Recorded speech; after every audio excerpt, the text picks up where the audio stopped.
Awesome. Okay, so we're going to go ahead and get started. There might be a few more people joining, but it looks like we are ready to go. So today we're going to be talking about hustling. So this could be side hustles to increase your monthly income. This could be because you want to retire early, or you just want to be set up really well for retirement, or set up a savings account. There's lots of ways to hustle, and that's what we're going to be talking about today. I am Diana Fulmer, and I am the coordinator for Nevada Money Mentors here at the University of Nevada, Reno. We are located in the financial aid office. And then in this presentation is Conrad, and he is our graduate assistant in the office. And so he helps keep Nevada Money Mentors going, and he does a lot of work. And so we're really happy to have him. So let's go ahead and get started. Okay, so who are Nevada Money Mentors? We are the financial literacy program on campus. And so we do classroom presentations, we do tabling events like Dollars and Donuts, which is always really fun. You ask a money question, you get a donut. So you don't have to pay for anything, you just ask something related to money, you get a donut in return. We do a lot of one-on-one coaching sessions. And so you can either sit down with myself or Conrad, and we can really help you figure stuff out. The topics that we often cover are budgeting, savings, building up credit, studying abroad, how to budget and save for studying abroad, paying down your debt. What does that look like in the long term? Setting financial goals is a big one that we talk about as well. All right, so we're going to jump right in. You can either answer this to yourself, or you can answer it in the chat if you're comfortable.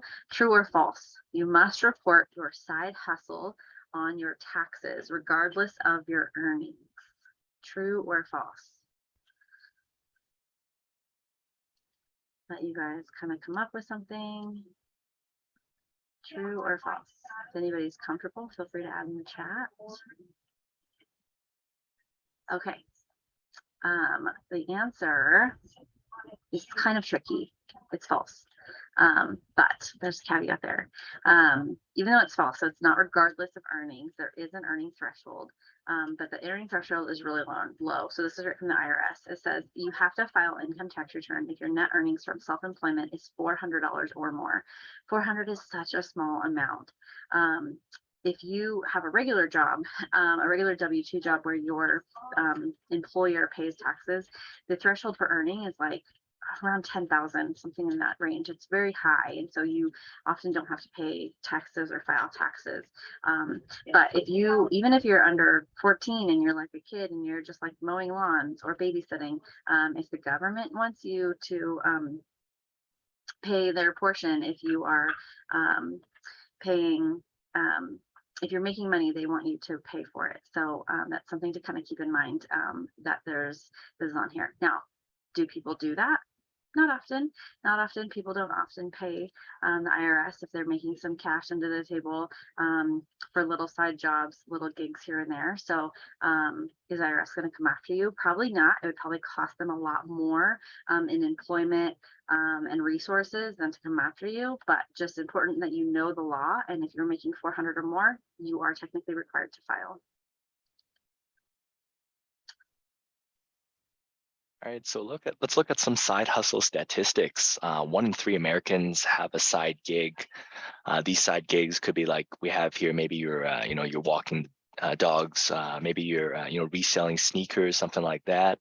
We'll dive more deeper into other side hustle examples as well. Side hustles, they'll dedicate around 12 hours per week to their business and earn a median income of over 1,000 per month. And then the US side hustle market is, it's exploding in a sense where even like, post COVID, people have kind of seen the benefits and the value of doing a side hustle, or, investing in their skills, in, their capabilities to, generate something. So over $2.5 trillion in the US side hustle market. And finally, the average side hustle, earns around $686 per month. Of course, this number is going to vary depending on how many hours you spend on your side hustle, as well as the type of demand for the side hustle that you're specifically pursuing. All right, so like why should we get into a side hustle? What are some of the benefits? First and foremost, it's an extra source of income. Whether you have debt, or you're trying to save money or invest, having that side hustle creates that avenue to really pursue that extra source of income.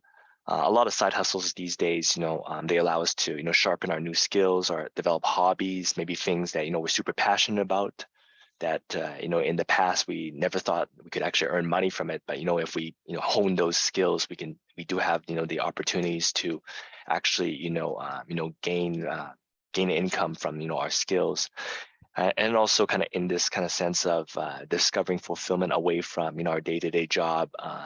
Sometimes, our day-to-day job might be mundane, but, with that, side hustle comes, kind of almost kind of a thrill or an interest of, kind of going away from your day-to-day job and pursuing something else.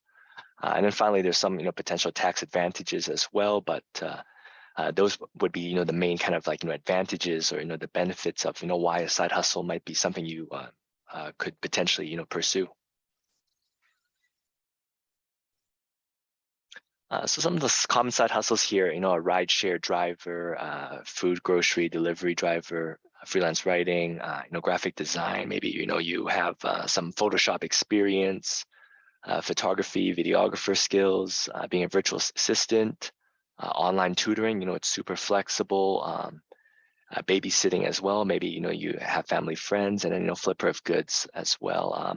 Can anyone kind of think of any side hustles, that weren't mentioned on this list that are, pretty common as well?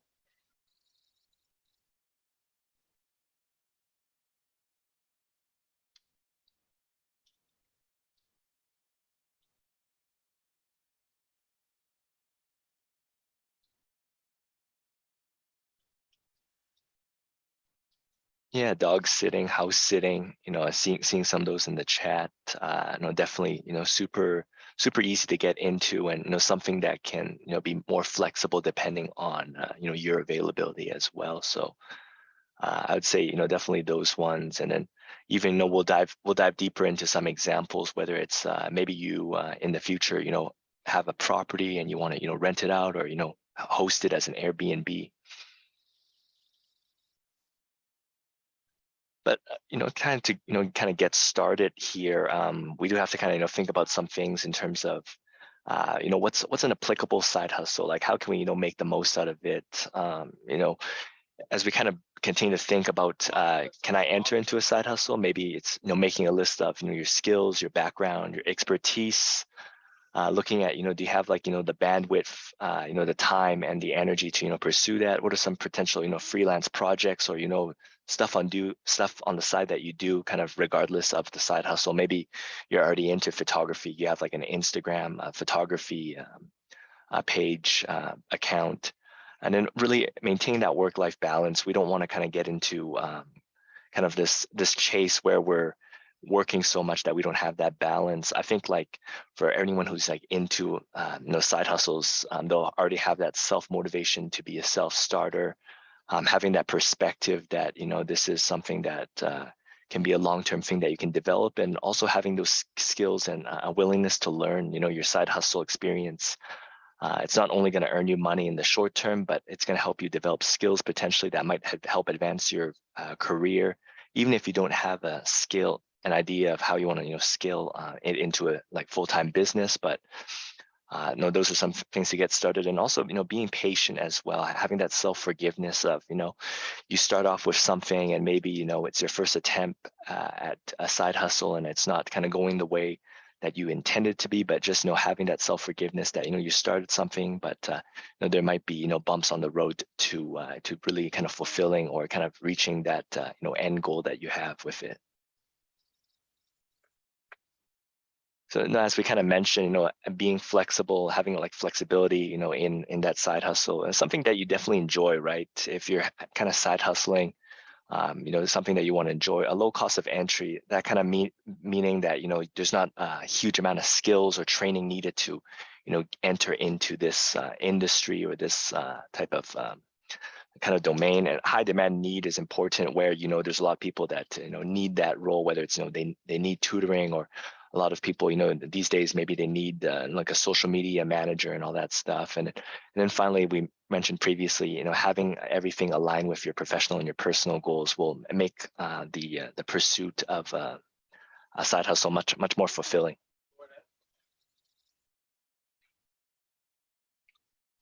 And these are some things to kind of consider as well as we, have that idea in our head, what we want to do with a side hustle, to calculate your startup budget. Maybe it's advertising costs, equipment, programs, staff. If you're actually, starting, having a startup, that you might have people that work for you. Tax planning is also important to consider. Setting aside those self-employment taxes. Maybe you're opening a separate checking account for your side hustle, so like exactly the revenue, the income generated from your side hustle. And also, with that comes with a plan to market your side hustle. How can you win first customers and then retain those customers in return as well? So really fine-tuning your marketing and like looking at the cost per acquiring each customer as well.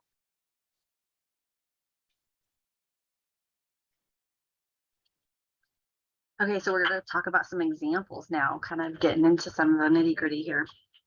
So maybe I can be an Uber or a Lyft driver. You can use your own car and your smartphone, and you get to chauffeur people around and earn some decent cash on the side. Some qualifications: you've got to be at least 21. You have to have a valid U.S. driver's license. In addition to that, you have to have a driver's license in the state. So anybody who is watching this presentation, if you are attending school in Nevada, but you are a California resident or from somewhere else and you haven't become a Nevada resident or changed over your driver's license, you can't drive in a different state. So keep that in mind. You have to have a valid driver's license. I just mentioned that. You have to have proven insurance and vehicle registration, and your insurance does have to cover ride sharing, because if you do get in an accident and it's your fault, your insurance will not cover it all if they find out that you were ride sharing when this happened. Afford a vehicle that seats 5 people and ability to pass criminal background checks. Pay is based on ride by ride basis. There's tips. There's also bonuses that they offer when, like they're called surge sometimes, or when it's expected to be a busy weekend. Flexibility of when you want to work. I signed up to drive Lyft a while back. This was probably like 4 or 5 years ago, and I only did it over literally one day. It was the 4th of July. It was in Lake Tahoe, and they were offering a massive bonus. And I was like, this is totally going to be worth it. Like, this is going to be great. And it was really good money. They guaranteed that I would make at least $200. And the reason that it was so beneficial to do it, because Lake Tahoe is on Nevada and California. And so I would pick people up in Nevada, and I often had to drive them to across state lines into California. Well, then I couldn't pick anybody up in California. I had to drive with nobody in my car all the way back to the Nevada side to pick somebody else up. And so it was definitely a little bit stressful, because there were people that were like drinking and they were crazy. And I had a little Toyota Corolla at the time, and they wanted to pile like 6 and 7 people in my car. And I was like, nope, we're following the law. You have to have your seatbelt on. And so kind of just dealing with people wasn't necessarily fun on that kind of day. But it was a total nice bonus to just kind of like drive around beautiful Lake Tahoe. And I did not earn enough based on just the driving alone, but they guaranteed I would get that $200. And so I did it for a few hours. I think it was like around 5 or 6 hours I had to do it for. And then I earned $200. And so it was a pretty good deal for one day, but I didn't really like having strangers in my car. So I didn't do it anymore after that. That was for me. Okay, example 2. I like to play with adorable pets. Pet sitting is a perfect side hustle if you're an animal lover. Work is flexible, old-fashioned way of socializing, dog parks, petting at the old-fashioned way of doing this. You don't have to do that anymore. You can do that. I do see ads like this around campus. I see it at a lot of pet stores. And so if you're looking for that, and then there's also places that you can sign up for directly, like Rover or WAG. And once you create kind of a reputation of caring for pets and being somebody who you can like rely on, then word of mouth is really unmatched for that, because people love their animals. And I will tell you, in my family, when we go to town, we definitely hire not only just a pet sitter, but some house sitter, because we don't want our dog to be left home alone overnight. And so we want somebody to be there with them and really care for them and love them while I'm away. And so we do this. And so it's a great way to have like a fairly easy side hustle, unless if you're not you're walking dogs. It's a good way to get your exercise in, because a lot of people offer need dog walkers too. So this is a good one. I haven't done this one personally, but we do utilize this with other people. Okay, example 3, I have a spare room or I have an extra property. You might think as a student, if you're watching this, that this is kind of outside of your realm to do an Airbnb, but I will tell you that I actually did this. I was not a student when I did it. I did it out of my own home. I did the separate bedroom, and I had locks on the doors. And Airbnb specifically does a pretty thorough criminal background check on everybody who's going to be staying at your property, and so you have to find what you're comfortable with. And I've known a lot of people in Reno who will rent out a second bedroom in their own home that they're living in, and so it can be really beneficial to rent out a space and make quite a bit of money out of it. I know for me renting out, I had a 2-bedroom townhome. I lived in the master, and then the guest room is what I rented out. And I almost covered my mortgage. Like, it was pretty substantial how much money I could bring in on Airbnb. And the fact that I like literally was covering almost my entire mortgage was really great. So don't think that you can't do this just because you are young or you don't own your own property. You just have to have the right to be able to lease it out. So making sure that if you are renting a place, that the owner is okay with it, and that you will take on the risk and responsibility of what that would look like. But you totally can do this, and it is a really, really good way to make money fairly easily. All right, so now we're going to talk about investment basics. And so this is kind of like a long-term hustle. This is like learning more about like, what does it look like to make your money grow and you're not actually putting in the time actively. It's called passive income. So you do some research up front, you start investing, and then you can have a lot more money later on.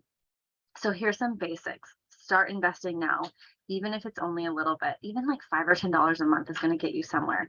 Work that way up to $200 a month. We have learned that $200 a month is a really solid number to retire with a lot of money. If you want to know more specifically about this $200 number, I encourage you to watch our other presentation, which is on our YouTube channel. It's called Retiring in Your 30s, where we kind of go into more in depth about this. And I encourage you to look at that. Know what you're investing for. Like, what's the point of doing this? What is your ultimate goal? Understand the risks that you're taking. Make sure your investments are diversified. Invest for the long term. Watch out for fees, and then make a plan and stick to your plan. Okay, true or false? You should put your money or your investments in a singular stock. Singular stock, that is such as like, I'm putting my money in Apple stock, or I'm putting my money in Tesla stock. I'm putting my money in Netflix stock. It's a singular company and it's not a bunch all together. Oh, it didn't have an answer slide. So I will tell you the answer is false. However, this is another kind of tricky one like at the beginning. Though it's not necessarily a safe strategy to put all of your money or put money in an individual stock like that, because if that stock does bad, you're going to drastically lose your money. So mutual funds are mutual. They have lots of different ones. So you might have a stock that takes the top of a bunch of different companies. It might have Apple and Microsoft and Tesla and a few other really popular ones in there. And there could be up to like 10 to 20. It could have hundreds of stocks in it. And so if one stock does bad, it's not going to pull the value of that entire account down to affect your money. So it kind of is more safe. It grows potentially a little bit slower, and it also falls slower if it's not doing as well. So the answer is false. However, a lot of people do put money in individual stocks. You just have to understand your risk and if you're willing to lose that money. And so it's easy to say hindsight is 2020 on this, because if we can look back in the 80s and 90s and say, man, how great would it have been back then to invest in Apple? Or even 15 years ago, not Netflix probably hasn't been out for 15 years. I don't know how long Netflix has been out, but Netflix has been probably not 15 years. So 10 years, even 10 years ago, and how great would that have been to invest in Netflix 10 years ago, back when they would like mail you the DVD in the mail. I know probably most people don't really remember that, because Netflix is now like an online platform and they don't mail the DVDs anymore, but that used to be how it was. So hindsight's 2020. So can you invest in individual stocks? You can. Should you? It depends what your goal is and how risky you want to be with that. Okay, so type of investment. Bonds. These are like kind of like a loan with interest, generally issued by the government. And so a bond has a certain value on it, but it's not worth that value until a certain number of years have gone by. Stocks, this is what we were just talking about, a tiny piece of a company that anybody can buy and be a part of. Real estate, that's purchasing property, renting it out, or turning it around and selling it after it has appraised in value. That's something that my husband and I have done numerous times. We have rent and sold numerous properties. It's a ton of work, but it can return favorable rewards. And so if that's something you're interested in, you can always reach out and we can talk about that. And automated investing. This is a hand-free approach that allows diversification. So upfront, you kind of make a decision on where your allocations are going to be, in what different types of mutual funds, and then you have an automatic investment every month of, say, like I mentioned before, that $200, and it automatically is going to put it in a specific area for you. And then if your allocation ever becomes unbalanced in the way that you want it to be, then every quarter or so it will rebalance it, and that means it will sell some of one and buy some of another to keep your diversification balanced. Okay, so this is what we're talking about, diversification, and this is with different type of stocks and bonds. And so kind of like moving that money around, what does that look like? And you can have real estate stocks too. That can be a thing. It doesn't have to actually be buying and selling properties. And so real estate, but growth stocks, defensive stocks, inflation linked bonds. And so there's all sorts of different ways to kind of invest and move your money around. Send it back to you, Conrad. All right, so like whether you're pursuing your side gig as a part-time job, or it's more of a freelance thing that you're doing, it's kind of interesting. It's cool that maybe it can be empowering to develop that recurring income stream as well. Now, we're not saying here you have to necessarily quit your day job to have a side hustle, but sometimes that side hustle can almost evolve into a full-time job that you just really you really own it, and it becomes something that you just really want to do for as a career as well. We talked about many things, including like the significance of having that income diversity, having whether it's real estate income coming in, rent, all that stuff. So that's pretty important to think about. And then also just knowing that you have so many skills, talents, and capabilities that maybe in your current job you might not be able to hone necessarily, but taking those into account in a side hustle as well. Whether you want to dedicate a few minutes of your day to earn extra money, whether it's focus groups or surveys, or you're trying to work more jobs in terms of part-time jobs that have that flexibility to pay off loans or help you save. Definitely prioritizing that working flexibility is really key. Just so you have a schedule that ultimately works for yourself as well. And we've alluded to this last point a lot in terms of like not putting all your eggs in one basket and when investing, just so that you can really maximize the rewards and minimize those risks when everything kind of goes through everything. So I know those are those main closing thoughts that we had in terms of looking at hustling. And important to really just note as a disclaimer, no, we're not saying necessarily investing is a side hustle. Like, we're not promoting the idea of going into full-time day trading, but kind of seeing that how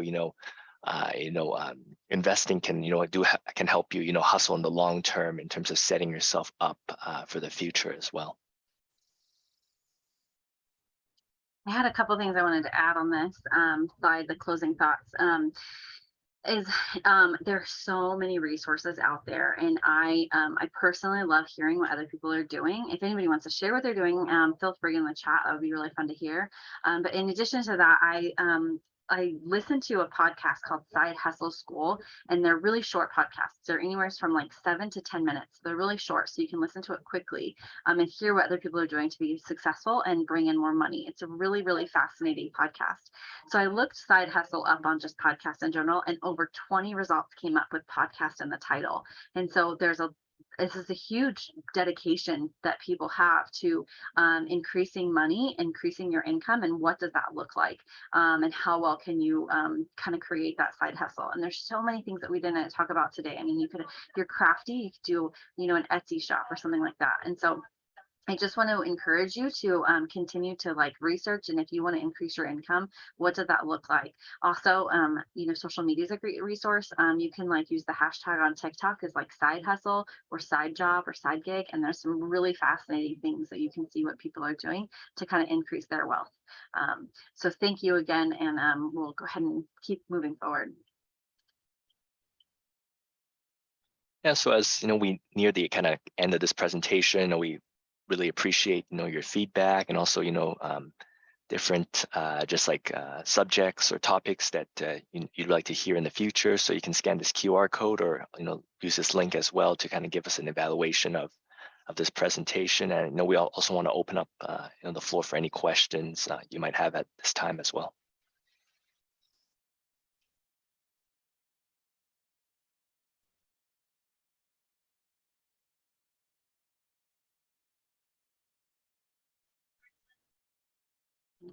Was this helpful for anyone? Did anybody learn anything unique or kind of a new idea at all?